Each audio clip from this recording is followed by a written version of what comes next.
Hi guys, welcome back to another video of this channel. और आज इस वाले वीडियो में हम सॉल्व करने वाले हैं आज का जीएफजी पीओटीटी, जो कि बहुत आसान है। Root to leaf paths. यहाँ पे लिखा हुआ है कि मीडियम है, लेकिन यार जो कल वाला क्वेश्चन था ना, उससे भी ज्यादा आसान है question, trust me.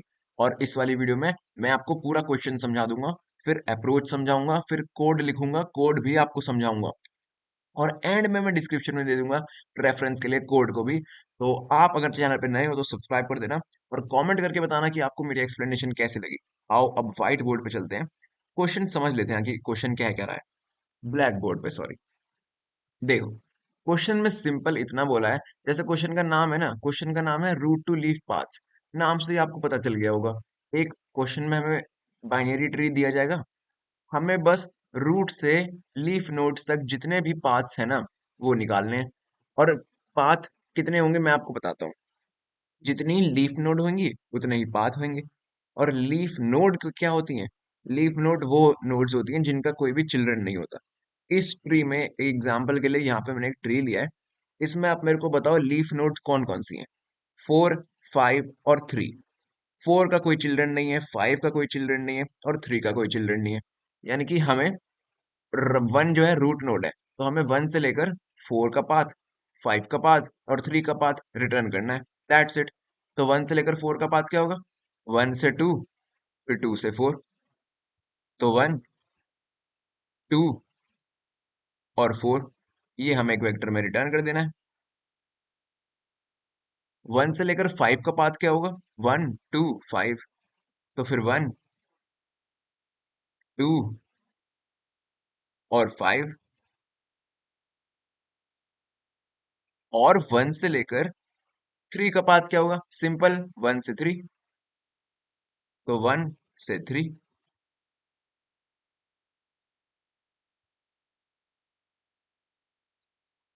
That's it guys, यही था क्वेश्चन, इतना ही आसान क्वेश्चन था। जी हाँ, अब आप क्वेश्चन समझ चुके हो। तो एक काम करते हैं, अब हम बात कर लेते हैं अप्रोच की। तो अप्रोच भी गाइस बहुत आसान है, बस ध्यान से सुनना। हम देखो इसमें यूज करेंगे डीएफएस का, यानी कि डेप्थ फर्स्ट सर्च का। अब आप इस वर्ड पे मत जाओ अगर आपको नहीं पता। अगर आपको पता है तो कोई दिक्कत नहीं है, लेकिन अगर आपको नहीं पता तो मैं बताता हूँ कि आखिर हम इसमें करने क्या वाले हैं। रिकर्जन का रिकर्जन की मदद से हम ट्री का हर नोड ट्रैवर्स करेंगे, और फिर हम चेक करेंगे कि अगर वो नोड लीफ नोड है, तो हम उसका पाथ एक वेक्टर में स्टोर कर देंगे। ये मेरे को बताओ कि लीफ नोड, अगर कोई नोड है तो ये हम कैसे चेक करेंगे? सिंपल है यार। लीफ नोड वो नोड होगी जिसका ना तो लेफ्ट चाइल्ड होगा ना राइट चाइल्ड, वही तो नोड लीफ नोड होगी। लीफ नोड का लेफ्ट चाइल्ड नहीं होगा और राइट चाइल्ड भी नहीं होगा, यानी कि उसके पास कोई चाइल्ड नहीं होगा। No child. तो ये कंडीशन हम लगा देंगे, और अगर लीफ नोड है तो हम उसका पाथ पुश कर देंगे। अब एक काम करता हूँ, मैं आपको ये एक चीज ड्राई रन करके दिखाता हूँ, ठीक है? तो सबसे पहले रिकर्जन की हमारी बेस कंडीशन होगी, जब तक सारी नोड्स ट्रैवर्स नहीं हो जाती, यानी कि जब तक नोड नल नहीं हो जाती। यानी कि अगर नोड नल हो गई तो वो हमारी बेस कंडीशन होगी, तब हम रिटर्न कर देंगे। यानी कि सारी नोड्स ट्री की ट्रैवर्स हो चुकी हैं, ठीक है? और फिर हम क्या करने वाले हैं, मैं जैसे कि मैंने आपको बोला था, लीफ नोड होगी वो नोड जिसका ना लेफ्ट चाइल्ड होगा ना राइट चाइल्ड। तो हम ये चेक कर देंगे कि अगर उसका लेफ्ट चाइल्ड नहीं है, मैं कोड में तो अच्छे से लिखूंगा, यहाँ पे मैं ऐसे लिख देता हूँ कि अगर लेफ्ट चाइल्ड नहीं है, ये आप सूडो कोड मान लो, लेफ्ट चाइल्ड नहीं है, और एंड ऑपरेटर लगा के चेक करेंगे कि राइट चाइल्ड भी नहीं है क्या। लेफ्ट भी नहीं है और राइट भी नहीं है। सिंपल भाई, यही तो कंडीशन मैंने अभी बोली थी कि लीफ नोड वो होती है जिसका ना लेफ्ट चाइल्ड होता है ना राइट चाइल्ड। अगर ये वाली कंडीशन सेटिस्फाई कर जाती है, यानी कि हम पहुंच चुके हैं लीफ नोड पे। तो उस केस में हम क्या करेंगे? हम एक वेक्टर बना लेंगे, उसमें करंट पाथ पुश कर देंगे। करंट पाथ, क्योंकि वो लीफ नोड तक का पाथ है ना, और वही तो हमें चाहिए। करंट पाथ पुश कर देंगे। टेंशन मत लेना, अभी मैं कोड करूंगा ना तब आपको एकदम बेहतरीन तरीके से पता भी चल जाएगा कि आखिर मैं क्या कर रहा हूँ। ठीक है। और उसके बाद रिकर्जन में मतलब हम किसी भी नोड की लेफ्ट कंडीशन, लेफ्ट चाइल्ड और राइट चाइल्ड पे जाने के लिए बस दो कंडीशन लगा देंगे, और हम जो अपना फंक्शन बनाएंगे ना उसको रिकर्सिवली कॉल करते रहेंगे, लेफ्ट नोड पे जाने के लिए और राइट नोड पे जाने के लिए। अब जैसे कि इसमें लिखना क्या है भाई, नोड का अगर लेफ्ट चाइल्ड होगा तो हम उस पे जाएंगे लेफ्ट, और अगर राइट चाइल्ड होगा तो हम उस पे जाएंगे। ठीक है, ये तो नॉर्मल बात है। अब आप ध्यान से सुनो, मैं आपको ड्राई रन करके दिखाता हूँ। ठीक है, क्योंकि एक चीज हम और करेंगे कि हम आखिरी एलिमेंट जो होता है ना, ये डीएफएस का खेल है, जिसे नहीं आता मैं बता रहा हूँ कि हम आखिरी एलिमेंट हर लीफ नोड पे पहुंच के रिमूव कर देंगे। क्यों करेंगे मैं आपको बताता हूँ। देखो स्टार्टिंग में हमने क्या किया, स्टार्टिंग में हम पुश करेंगे, एक वेक्टर बनाएंगे, उसमें हम पुश कर देंगे रूट नोड को। ठीक है, मान लो हमारा ये वेक्टर है, इसमें हम रूट नोड को पुश कर देंगे। ध्यान से देखो, पहले हम रूट नोड पे गए, मैं कलर यहाँ पे चेंज कर लेता हूँ इस चीज के लिए। पहले हम रूट नोड पे गए, हम अभी यहाँ पे हैं, तो हमने ये पुश कर दिया एक वेक्टर में। ठीक है, फिर हमने चेक किया कि क्या इसका लेफ्ट चाइल्ड है। हाँ है। पहले हम लेफ्ट चाइल्ड चेक करने वाले हैं। ठीक है, तो लेफ्ट चाइल्ड है, टू है, तो फिर हम किस पे आ गए, टू पे, तो हमने टू पुश कर दिया। फिर हमने देखा कि क्या राइट चाइल्ड है, नहीं, फिर हमने दोबारा देखा कि क्या टू का भी लेफ्ट चाइल्ड है, हाँ है, फोर है, तो हमने फोर पुश कर दिया। और इसके बाद हमने कंडीशन लगा के देखी, नहीं पहले तो हमने एक और बार देखा कि फोर का लेफ्ट चाइल्ड है, नहीं, फोर का राइट चाइल्ड है, नहीं, तो ये एक पाथ हमारा हो गया लीफ नोड का पाथ, क्योंकि फोर का लेफ्ट और राइट चाइल्ड दोनों ही नहीं है, यानी कि एक पाथ ये हो गया हमारे लीफ नोड का। तो अब हम इसे एक और वेक्टर में स्टोर कर देंगे। मान लो ये था वेक्टर वी, तो हम एक और वेक्टर बनाएंगे आंसर, जिसमें ये पाथ स्टोर कर देंगे, क्योंकि एक पाथ हमें मिल गया लीफ नोड का। ठीक है, अब मेरी बात ध्यान से सुनो, जब हमें एक पाथ मिल जाएगा तब हम आखिरी एलिमेंट रिमूव कर देंगे। ये मैंने अभी बोला था, अब आपको पता चलेगा कि क्यों बोला था। आखिरी एलिमेंट क्या है, फोर, तो फोर को रिमूव करने के बाद वेक्टर क्या हो गया, वन और टू, और हमने फोर को क्योंकि रिमूव कर दिया है, तो अब हम यहाँ पे नहीं रहे, इसे मैं मिटा देता हूँ, अब हम वापस आ गए हैं टू पे। इस चीज को कहते हैं बैक ट्रैकिंग, मतलब क्योंकि पहले हम वन से टू, टू से फोर गए, फोर हमने फिर हटा दिया, हम वापस आ गए टू पे। बैक ट्रैकिंग इसे ही कहते हैं। तो अब टू पे आके अब हमने लेफ्ट चाइल्ड तो टू का देख लिया था कंडीशन में, फोर था, अब हम देखेंगे क्या राइट चाइल्ड है, हाँ है, फाइव है, तो फाइव आ गया। और फाइव का भी लेफ्ट और राइट चाइल्ड कोई नहीं है, यानी कि ये भी एक आंसर हमें मिल गया लीफ नोड का, तो इसको भी हम वापस से हमारे आंसर जो दूसरा वेक्टर हमने बनाया उसमें पुश कर देंगे। That's it. फिर हम दोबारा से, अब रूट का मतलब ये जो टू है इसका लेफ्ट और राइट चाइल्ड दोनों ही हमने क्या कर दिया है, प्रोसेस कर लिया है, तो अब हम लास्ट का फाइव जो कि लास्ट एलिमेंट है वो तो रिमूव कर ही देंगे, साथ में टू भी रिमूव कर देंगे। क्यों, क्योंकि हमने टू का प्रोसेस कर लिया दोनों चाइल्ड्स, यानी कि एक्चुअली में हम रिमूव जो लास्ट एलिमेंट है, लास्ट एलिमेंट को पॉप करने वाला स्टेटमेंट दो बार लिखने वाले हैं कोड में। एक बार कब लिखेंगे, जब किसी भी नोड का लेफ्ट और चाइल्ड राइट चाइल्ड होगा ही नहीं, यानी कि जब वो पहुंच जाएगा, मतलब कोई अगर हमने पाथ पुश कर लिया ना, कोई लीफ नोड का पाथ हमने आंसर वेक्टर में पुश कर लिया, उसके बाद हम एक बार आखिरी एलिमेंट रिमूव कर देंगे, देखो फोर रिमूव कर रहा है, यहाँ पे फाइव आ गया फिर, और एक बार हम वैसे ही रिमूव कर देंगे फंक्शन के एंड में, ताकि जो हम दूसरी नोड्स को भी प्रोसेस कर सके। तो मेरे ख्याल से आप समझ रहे होगे, तो अब हम वापस से वन पे आ जाएंगे, फिर हम वन के राइट चाइल्ड पे जाएंगे थ्री पे,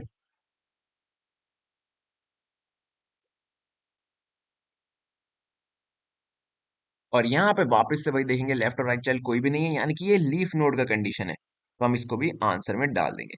दैट्स इट, इस तरह से हमारे तीनों आंसर आ जाएंगे। अभी आपको थोड़ा कंफ्यूज अगर आप तब भी हो, तो यार कोड में आ जाओ, कोड में भी हम यही तीनों लाइनें लिखने वाले हैं। ठीक है, अब चल के देखते हैं कोड में।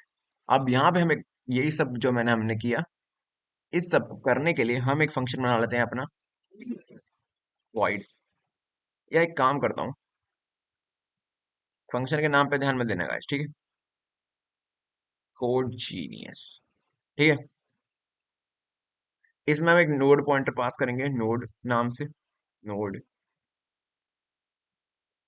क्योंकि हम ट्री को ट्रैवर्स करने वाले हैं। उसके बाद अब मेरी बात ध्यान से सुनना, जो मैंने अप्रोच में बताया ना वही मैं यहाँ पे करने वाला हूँ। मैंने अप्रोच में क्या बताया, हम एक वेक्टर बनाने वाले हैं। एक वेक्टर हम बना लेंगे करंट पाथ नाम से। बोला था ना मैं आपको, करंट पाथ जो भी होगा जैसे 1 4 5, और इससे हम देखने वाले हैं ना कि लीफ नोड का पाथ मिल गया है नहीं। और अगर लीफ नोड का पाथ मिल गया यानी कि वो एक वैलिड आंसर है, तो हम उसे एक और वेक्टर जो हम बनाएंगे आंसर, उसमें स्टोर कर देंगे।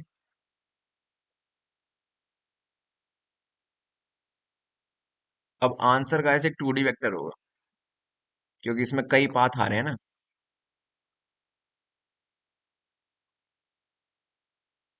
ये देखो ना आप, ये वाला पाथ भी आंसर में जाएगा, ये वाला पाथ भी आंसर में, ये वाला भी, यानी कि 2D वेक्टर होगा वो। ठीक है, ये तो बहुत सिंपल है।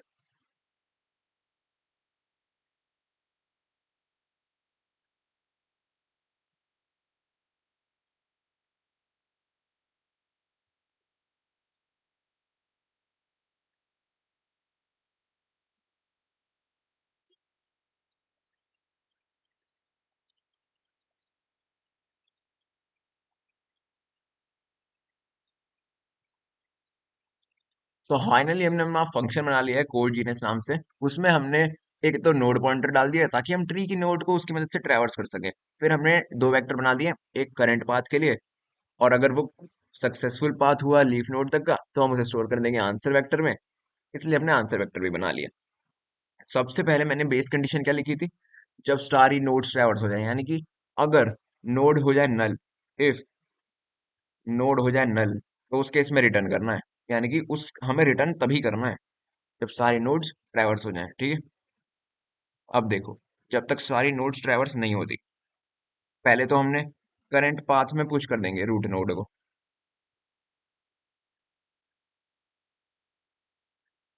कर पाथ पुश बैक, यही बोला था ना मैंने, पहले हम रूट नोड को पुश कर देंगे, नोड डेटा। अब हम कंडीशन चेक करेंगे। कौन सी कंडीशन? वही वाली कंडीशन जो लीफ नोड की होती है। लीफ नोड की क्या कंडीशन होती है, मैंने अभी आपको बताया था, लेफ्ट और राइट चाइल्ड नहीं होना चाहिए। यानी कि नोड का ना तो लेफ्ट चाइल्ड हो और ना ही राइट चाइल्ड।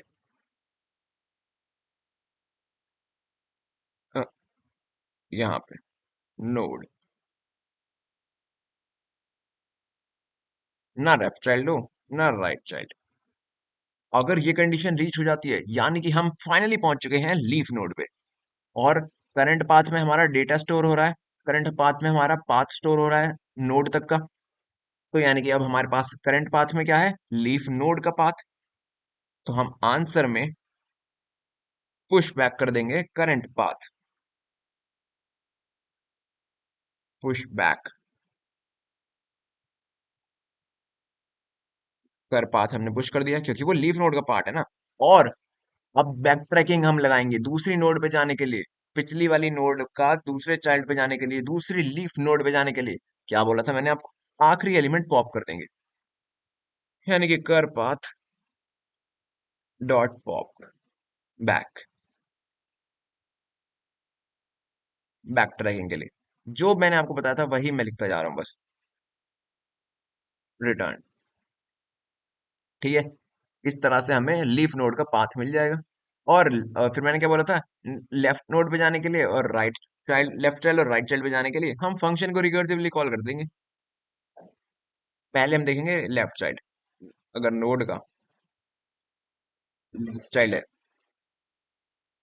तो उस केस में ही कोड जीनियस जो फंक्शन है हमारा, तो उसको रिकर्सिवली कॉल कर दो। नोड में क्या डालेंगे, लेफ्ट चाइल्ड,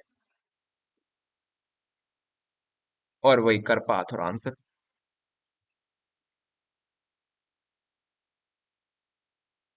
सिमिलरली अगर हमें राइट चाइल्ड पे जाना है, फिर अगर नोड का राइट चाइल्ड है तो यहाँ पे मैं इसे कॉपी कर देता हूँ। बस एक ही वैल्यू बदलेगी यहाँ पे, और वो होगी ये राइट चाइल्ड। यहाँ पे रिकर्सिवली हमने फंक्शन कॉल कर दिया, और फिर मैंने बोला था कि एंड में हम एक बार और पॉप बैक कर देंगे आखिरी एलिमेंट को, यानी कि कर पाथ डॉट पॉप बैक। ठीक है, एक बार मैं आपको दोबारा बता दूं हम क्या कर रहे हैं। हम रिकर्जन की मदद से डीएफएस हम यहाँ पे लगा रहे हैं, डेप्थ फर्स्ट सर्च। उसकी मदद से हम ट्री को ट्रैवर्स कर रहे हैं। अगर हमें लीफ नोड मिल जाती है, यानी कि किसी भी नोड का लेफ्ट और राइट चाइल्ड ना हो, तो वो लीफ नोड है, यानी कि हमें उस नोड का पाथ मिल गया है, और उस नोड का पाथ हमने फिर अपने आंसर वेक्टर में स्टोर कर लिया है। आखिरी एलिमेंट हमने निकाल दिया बैक ट्रैकिंग के लिए, ताकि हम और लीफ नोड को भी एक्सप्लोर कर पाए। ठीक है, और अब देखो, ये कंडीशन देख लेगी कि लेफ्ट चाइल्ड है, ये कंडीशन देख लेगी कि राइट चाइल्ड है। लेकिन अगर लेफ्ट और चाइल्ड राइट चाइल्ड दोनों ही नहीं है, यानी कि दोनों मतलब यहाँ पे वापस आओ, ये देखो, ये टू का लेफ्ट और राइट चाइल्ड दोनों एक ही नहीं है, मतलब ये एक्सप्लोर हो चुके हैं। तब उस केस में वापस से हम आ जाएंगे टू पे, वापस से हम आ जाएंगे वन पे। ठीक है, किसी भी नोड का अगर लेफ्ट और राइट चाइल्ड नहीं है, मतलब नहीं है, एक्सप्लोर हो चुके हैं, तो वापस से हम वन पे आ जाएंगे ऊपर। और यही कंडीशन यहाँ पे दर्शा रही है, मतलब एंड में हम पॉप बैक इसीलिए ही कर रहे हैं। ये देखो कि अगर लेफ्ट चाइल्ड है तो चल जाएगा, राइट चाइल्ड है तो भी ठीक है, दोनों ही नहीं है तो पॉप बैक कर दो, ताकि बैक ट्रैकिंग करके दूसरी नोड पे तो चले जाएं, उसका लेफ्ट और राइट चाइल्ड देख लें। दैट्स इट गाइस, ये आपको बहुत अच्छे से समझ में आ चुका है। और अब जो हमारा ये जीएफजी ने दिया था, इसमें हम अपने फंक्शन को कॉल कर लेते हैं। ऊपर आ जाओ, यस, ठीक है, इसे हटाता हूँ मैं। अब हम हमारे फंक्शन को कॉल कर लेते हैं, लेकिन फंक्शन में क्या पास करना है हमें, एक करंट पाथ वेक्टर और एक आंसर वेक्टर। आंसर वेक्टर तो 2D वेक्टर है, पहले 2D वेक्टर बना लेते हैं। वेक्टर का वेक्टर इंटीजर टाइप का नाम होएगा आंसर। करंट पाथ एक 1D वेक्टर है, यानी कि vector integer type current path. और बस कोड जीनियस को कॉल करने का टाइम आ चुका है। जब जब जीएफजी के क्वेश्चन ने सताया, कोड जीनियस ने ही बचाया। क्या लाइन है, रूट पास करेंगे इसमें। ठीक है, पहले हम रूट पास करेंगे और फिर करंट पाथ में रूट पुश कर देंगे, और ऐसे ही हम चलेंगे। जैसा मैंने आपको बताया था यार, बिल्कुल वैसा ही फंक्शन में हम कर रहे हैं। और करंट पाथ पास कर देंगे और आंसर पास कर देंगे, और हमारा आंसर किस में स्टोर होएगा, आंसर वेक्टर में। तो रिटर्न कर देंगे हम आंसर को, वापस आ जाओ, दैट्स इट। एक बार मैं कंपाइल एंड रन करके देख लेता हूँ, कहीं कोई छोटी मोटी गलती हो गई हो। ओके, कोई गलती नहीं हुई, ये कोड अच्छे से चल रहा है। दोबारा मैं एक बार बता देता हूँ आपको, हमने क्या किया है, हमने एक फंक्शन बना लिया है कोड जीनियस नाम के, जिसमें हम परफॉर्म कर रहे हैं डेप्थ फर्स्ट सर्च। ठीक है, डीएफएस। पहले हम बेस कंडीशन हमारी ये है, रिकर्जन एंड हमारा तब होएगा जब सारी नोड्स एक्सप्लोर हो जाएंगी, तब हम रिटर्न कर देंगे। फिर पहले हम पुश कर देंगे रूट नोड को अपने करंट पाथ में, और फिर हम लीफ नोड वाली कंडीशन जो है चेक करने वाले हैं। लीफ नोड कब होएगी, अगर कोई नोड का लेफ्ट और राइट चाइल्ड है ही नहीं, यानी कि वो लीफ नोड है, और हमें लीफ नोड तक का पाथ मिल गया है करंट पाथ वेक्टर में, तो उसे आंसर वेक्टर में पुश कर देंगे। फिर करंट पाथ का आखिरी एलिमेंट हटा देंगे, क्योंकि अब हमें उसका दूसरी लीफ नोड, उस ट्री की दूसरी लीफ नोड पे भी जाना है। फिर हम रिटर्न कर देंगे। और फिर ये तो लेफ्ट पे जाने के लिए और राइट चाइल्ड पे जाने के लिए कंडीशन है, दैट्स इट।